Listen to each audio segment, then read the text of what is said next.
Bismillahirrahmanirrahim. Assalamualaikum warahmatullahi wabarakatuh. Sahabat berbagi kisah Islami rahimakumullah. Alhamdulillah kita bisa berjumpa kembali. Kali ini dalam kisah mengenai sahabat yang mulia Umar ibn al-Khattab radhiyallahu anhu, di mana beliau termasuk di antara sahabat-sahabat yang pertama masuk Islam. Dan ketika beliau sudah berada dalam agama Islam, jasanya teramat besar.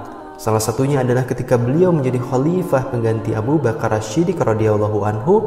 Islam ini wilayahnya meluas, sangat-sangat luas. Bahkan Mesir yang berada di Afrika Utara dan Persia yang merupakan salah satu negara adidaya saat itu takluk di masa pemerintahan Umar ibn al-Khattab radhiyallahu anhu. Beliau ini bahkan sebelum masuk Islam pun Nabi sudah mendoakan, sebagaimana diriwayatkan dari Ibnu Umar radhiyallahu anhu bahwa Nabi berdoa, Nabi SAW berdoa, Allahumma a'izza islami bi ahabi hadaini rajulaini ilaika bi Abi Jahal au bi Umar ibn al-Khattab. Yang artinya, ya Allah, muliakanlah Islam dengan salah seorang yang lebih engkau cintai dari kedua laki-laki ini, Abu Jahal atau Umar ibn al-Khattab.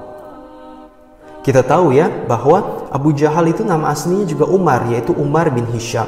Tetapi Allah kemudian lebih memilih, lebih mencintai Umar ibn al-Khattab untuk menegakkan agama Islam. Dan kemudian terbukti bahwa setelah masuk Islamnya Umar, maka kedudukan Islam itu semakin kuat ya. Dan ini sahabat langsung yang berbicara, di mana sahabat yang mulia Abdullah bin Mas'ud radhiyallahu anhu mengatakan bahwa kami terus merasakan harga diri yang tinggi semenjak Umar masuk Islam. Jadi Islam itu semakin kuat ketika ada Umar datang memeluk Islam ya. Umar bin Khattab ini juga merupakan sahabat Nabi yang ada banyak sekali hadis menjelaskan keutamaan beliau. Selain tadi di mana Nabi SAW sudah berdoa tentang keislamannya, ada riwayat lain dari Abu Hurairah radhiyallahu anhu di mana Rasulullah SAW bersabda, sesungguhnya di antara orang-orang sebelum kalian terdapat sejumlah manusia yang mendapatkan ilham. Apabila salah seorang umatku mendapatkannya, maka Umar bin Khattab lah orangnya. Hadis riwayat Bukhari 3469. Di riwayat lain, Ali ibn Abi Thalib radhiyallahu anhu berkata, aku sering mendengar Rasulullah bersabda, aku berangkat bersama Abu Bakar dan Umar. Aku masuk bersama Abu Bakar dan Umar, dan aku keluar bersama Abu Bakar dan Umar. Hadis riwayat Bukhari nomor 3685. Jadi jelas bagaimana kuatnya kedudukan beliau, bagaimana dekatnya kedudukan beliau di hadapan atau di samping Nabi SAW. Imam At-Tirmizi telah menjelaskan dari Uqbah bin Amir bahwa Nabi SAW bersabda, seandainya ada seorang Nabi setelahku, maka Umar bin Khattab lah orangnya. Bayangkan teman-teman ya, Nabi Muhammad SAW ini merupakan Nabi terakhir. Tetapi karena kesolehan, karena kecerdasan, karena kuatnya iman Umar radhiyallahu anhu, maka beliau sendiri mengatakan bahwa jika ada nabi setelah beliau, maka Umar lah orang yang tepat untuk menjadi nabi. Nah, inilah 4 dari sekian banyak hadis yang menunjukkan keutamaan-keutamaan dari Umar radhiyallahu anhu. Dan sahabat, kokohnya iman dan kesolehan Umar radhiyallahu anhu ini menjadikan beliau mendapatkan karomah yang tidak hanya sekali, berkali-kali dalam kejadian yang berbeda-beda. Di mana karomah kita tahu merupakan keajaiban di luar nalar yang Allah berikan kepada hamba-hambanya yang saleh, hamba-hambanya yang istiqomah dalam menjalankan syariat Islam. Sahabat berbagi kisah Islami rahimakumullah, beberapa karomah dari Umar ibn al-Khattab radhiyallahu anhu diantaranya adalah, yang pertama, ketika setan takut berpapasan dengan Umar radhiyallahu anhu. Salah seorang sahabat yang juga masih paman Nabi SAW, Sa'ad bin Abi Waqqas, menuturkan bahwa Rasulullah SAW bersabda, wahai Ibn al-Khattab, demi Allah yang jiwaku berada dalam genggamannya, sesungguhnya tidaklah setan menemuimu sedang berjalan di suatu jalan, kecuali dia akan mencari jalan lain yang tidak engkau lalui. Dalam hadis lain Rasulullah pernah bersabda, "Sungguh aku melihat setan dari kalangan manusia dan jin lari dari Umar." Hadis riwayat At-Tirmizi. Mungkin sekarang nggak kebayang ya teman-teman, ada orang yang sudah disegani dan ditakuti musuh seperti Umar ibn al-Khattab, dan Umar ini luar biasa loh. Salah satu bukti bahwa beliau ini ditakuti oleh banyak orang adalah ketika beliau hijrah dari Mekah ke Madinah mengikuti perintah Nabi Shallallahu Alaihi Wasallam. Kalau sahabat-sahabat lain itu hijrahnya sembunyi-sembunyi, tapi beliau ini berbeda. Umar justru lantang berseru kepada kaum kafir Quraisy dengan kalimat, "Barang siapa yang ingin diratapi ibunya, ingin anaknya menjadi yatim atau istrinya menjadi janda, maka hendaklah ia menemuiku di balik lembah ini." Jadi singkatnya, ini Umar ini dengan berani menantang kepada siapa yang menghalangi hijrahnya, maka beliau ini siap-siap bertarung ya, sampai orang itu kalau punya ibu, maka ibunya akan meratapi kematiannya. Kalau orang itu punya anak, maka anaknya akan menjadi yatim. Dan kalau orang itu punya istri, maka istrinya akan menjadi janda. Artinya orang itu diyakini Umar sudah pasti mati kalau berhadapan dengannya. Dan perlu dicatat teman-teman, setelah Umar mengatakan tantangan tersebut, tidak ada satupun orang dari kafir Quraisy yang berani menemui Umar meladeni tantangannya. Itu salah satu gambaran Umar begitu ditakuti oleh manusia. Dan ternyata teman-teman, bukan hanya kalangan manusia yang takut. Dikatakan tadi dalam sabda Nabi SAW bahwa setan pun tidak berani berpapasan dengan Umar radhiyallahu anhu. Ketika setan ini melihat Umar memilih jalan yang sama, maka mereka akan memilih jalan yang lain. Masya Allah, tabarakallah. Sahabat berbagi kisah rahimakumullah, beliau ini ya, Umar ini jauh dari kekuatan-kekuatan supranatural. Bisa berbuat begini dan begitu, punya amalan begini dan amalan begitu, untuk niat-niat supranatural itu jauh dari hal-hal seperti itu.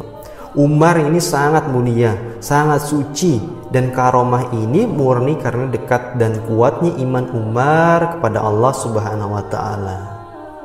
Sahabat berbagi kisah rahimakumullah, cerita yang kedua adalah ketika Umar radhiyallahu anhu menyurati Sungai Nil. Kisah ini diawali dari keberhasilan Amr ibn As menaklukkan Mesir, di mana beliau kemudian diangkat oleh Khalifah Umar ibn al-Khattab untuk menjadi gubernur wilayah Mesir. Saat itu penduduk Mesir menemui Amr bin As radhiyallahu anhu untuk menyampaikan bahwa ini nih sudah masuk ke bulan sakral, di mana ada kebiasaan yang selalu dilakukan oleh warga Mesir. Dan jika tidak, maka warga-warga Mesir itu percaya bahwa Sungai Nil itu akan terhenti airnya. Amr bin As radhiyallahu anhu kemudian bertanya, "Apa tradisi itu, wahai penduduk Mesir?" Kemudian penduduk Mesir menjawab bahwa itu adalah tradisi mereka harus mencari anak gadis kemudian dilemparkan ke Sungai Nil sebagai tumbal. Dengan catatan bahwa ini dilakukan dengan kerelaan dari orang tua si anak gadis tersebut. Tentu saja ya, walaupun orang tuanya itu rela, ini Amr bin As tidak setuju, karena hal itu jelas merupakan keburukan dan dilarang dalam Islam. Penduduk Mesir kemudian menaati amirnya, menaati gubernurnya Amr bin As radhiyallahu anhu. Namun kekhawatiran mereka ini ternyata benar-benar terjadi. Sungai Nil yang tadinya penuh dengan sedikit demi sedikit mulai surut dan nyaris tanpa aliran. Jadi kondisi ini jelas mengancam perekonomian wilayah Mesir, karena selama 3 bulan ternyata Sungai Nil itu sudah tidak mengalir. Penduduk Mesir mulai resah dan mereka berencana untuk pindah ke tempat lain. Melihat kondisi ini, Amr bin As kirim surat ke pemimpin tertingginya Khalifah Umar bin Khattab radhiyallahu anhu. Ia menerangkan tentang kondisi yang dialami masyarakat Mesir serta kebiasaan sakral yang menjadi rutinitas tahunan di masa lalu tersebut. Kemudian Khalifah Umar radhiyallahu anhu menulis surat balasan kepada sahabat Amr bin As radhiyallahu anhu, yang di dalamnya ada nota kecil. Dalam surat itu Umar berkata, "Tindakanmu benar. Islam memang menghapus kebiasaan buruk sebelumnya. Sesungguhnya saya telah mengirim kepadamu dalam suratku sebuah nota kecil, maka lemparlah nota itu ke Sungai Nil.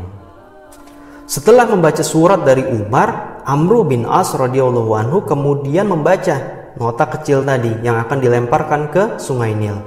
Isinya adalah, dari hamba Allah Amirul Mukminin Umar bin Khattab untuk Nil penduduk Mesir. Amma ba'du.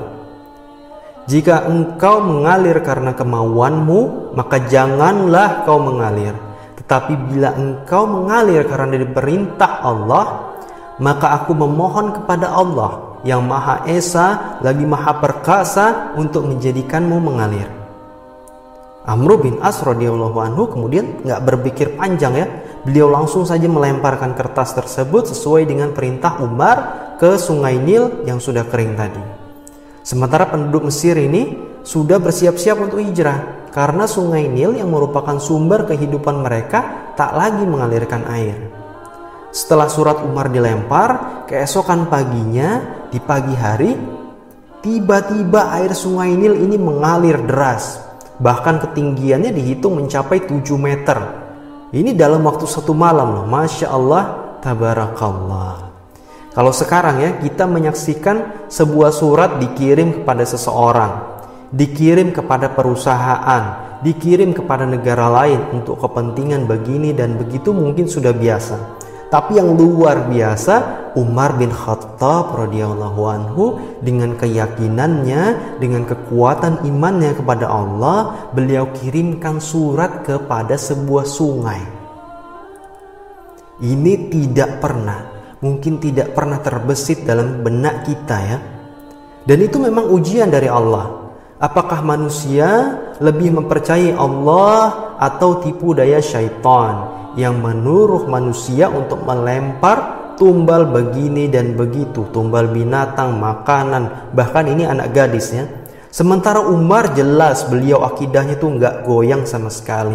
Beliau dengan tegas memerintahkan Sungai Nil atas nama Allah Subhanahu wa taala, dan hingga saat ini alhamdulillah Sungai Nil tidak pernah kering. Luar biasa. Sahabat berbagi kisah Islami rahimakumullah. Kisah karamah Umar bin Al-Khattab yang ketiga adalah ketika sahabat Sariyah bin Zanim mendengar suara Umar bin Al-Khattab dari mimbar Madinah. Sementara Sariyah ini berada di Persia. Kita cerita sedikit ya tentang Sariyah bin Zanim. Nama beliau adalah Sariyah bin Zanim bin Abdullah bin Jabir bin Muhammiyah bin Kinanah ad-Du'ali. Di masa jahiliyah, beliau senang menyendiri di gua. Kemudian kecepatan larinya luar biasa, dan saking cepatnya orang-orang menggambarkan kecepatannya dengan ungkapan mampu mendahului larinya kuda. Tidak diketahui pasti kapan beliau masuk Islam. Yang jelas ia merupakan sahabat terakhir menjadi seorang muslim karena namanya tidak ada dalam daftar pasukan perang Badar, Uhud maupun Khandaq. Diperkirakan beliau memeluk Islam menjelang penaklukan kota Mekah. Kemudian kisah inti di mana Sariyah bin Zanim mendengar suara Umar dari mimbar Madinah adalah ketika Sariyah bin Zanim ini memimpin pasukan untuk menghadapi Persia. Dan melalui dirinya Allah memberikan kemenangan di mana 2 kota penting Persia berhasil ditaklukkan. Sariyah ini memang dikenal sebagai sahabat yang sangat pemberani dan juga sangat cepat dan tepat ketika mengambil keputusan-keputusan penting. Kisahnya adalah ketika suatu hari Sariyah bin Zanim sedang berada di Persia menaklukkan pasukan-pasukan musuh. Sementara itu Umar bin Al-Khattab sedang berkhutbah Jumat di atas mimbar Nabawi. Ketika Umar naik ke atas mimbar, kemudian beliau tiba-tiba berucap lantang, "Wahai Sariyah bin Zanim," kata beliau, "bukit. Wahai Sariyah bin Zanim, bukit." Atau ada di riwayat lain mengatakan bahwa wahai Sariyah bin Zanim, larilah ke gunung. Maksudnya adalah beliau menyuruh pasukan Sariyah bin Zanim untuk lari ke gunung atau naik ke atas gunung. Beberapa waktu kemudian ya, setelah Umar melanjutkan khutbahnya hingga selesai, datang nih surat dari Sariyah bin Zanim kepada Umar bin Al-Khattab di Madinah. Surat tersebut mengatakan bahwa sesungguhnya Allah telah memberikan kami kemenangan pada hari Jumat. Dan kita tahu ya teman-teman bahwa hari Jumat tadi adalah hari di mana Umar berkhutbah di mimbar Madinah meneriaki pasukan Sariyah bin Zanim untuk lari ke atas gunung. Dan kemudian Sariyah melanjutkan dalam suratnya, aku mendengar suara yang menyeru, wahai Sariyah bin Zanim, bukit. Wahai Sariyah bin Zanim, bukit. Kemudian aku dan pasukanku pun naik ke atas bukit atau gunung tersebut. Sebelumnya kami berada di lembah dalam keadaan terkepung musuh, hingga akhirnya Allah memberi kami kemenangan. Ada seorang sahabat yang bertanya kepada Umar, wahai Amirul Mukminin, ucapan apakah itu? Kata Umar, demi Allah, aku tidak memikirkannya dalam-dalam, satu kalimat itu datang begitu saja dari lisanku. Ini luar biasa ya. Bagaimana karomahnya Umar, bagaimana kesaktiannya Umar bisa memerintahkan pasukan yang jauh dari kota Madinah, dan dulu itu tidak ada telepon. Jadi tidak bisa Umar itu memberikan instruksi melalui alat-alat telekomunikasi. Ini murni karena karomahnya Umar, karena soleh dan kokohnya iman Umar radhiyallahu anhu. Umar radhiyallahu anhu juga tidak disebutkan dalam kisah itu. Beliau melakukan persiapan seperti ini, seperti itu, amalan-amalan tertentu demi mendapatkan karomah tersebut itu tidak ada. Di mana karomah itu benar-benar murni Allah berikan karena kesalehan beliau. Dan itu secara tiba-tiba ya. Dan tidak disebutkan Umar memerintahkan pasukan yang jaraknya jauh itu di kesempatan-kesempatan lain. Jadi kesempatan ini, karomah ini hanya terjadi saat itu saja. Baiklah sahabat berbagi kisah Islami rahimakumullah, itulah 3 dari sekian banyak karomah yang dimiliki oleh Umar bin Al-Khattab. Semoga kisah ini bisa memberikan motivasi iman dalam hati kita, sehingga kita bisa selalu istiqomah dalam menjalankan dan menjauhi larangan Allah Azza wa Jalla. Baiklah, semoga Allah memberikan kita kesempatan untuk berjumpa kembali dalam kisah-kisah Islami selanjutnya. Wabillahi taufiq wal hidayah. Wassalamualaikum warahmatullahi wabarakatuh.